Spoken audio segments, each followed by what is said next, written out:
Okay, when I have heavy whipping cream left over and I'm not sure if I'm gonna use it, I make butter. So what you do is just pour it in your mixer.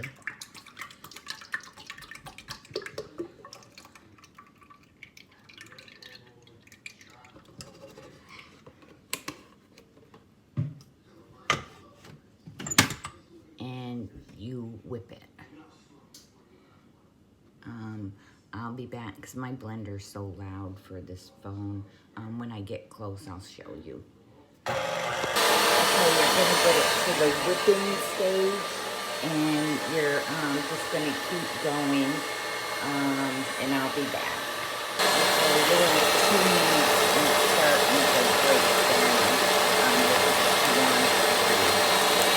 Okay, after about 3 minutes and it's starting to break down, just switch to your paddle on your mixer and I'll be back.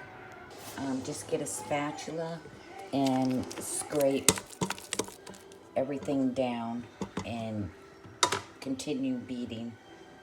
Okay, here's your butter and I'll show you what you do next. I also lost a little footage of making the butter. So after you see the picture and it's on the paddle, what you do is you strain, and that's buttermilk, so you can keep it for your biscuits. Then take your butter and put it in a bowl with cold water and keep rinsing it maybe 3 or 4 times till your water's clear. And then you can add a little salt if you want salted butter, or you don't have to add, and it will be unsalted butter. Then just put it in a plastic container and put it in the refrigerator.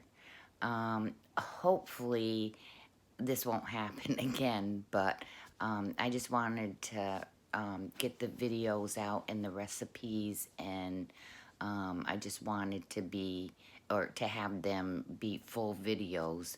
So if you have any questions, you can always email me at abbydlap63@gmail.com. Thank you.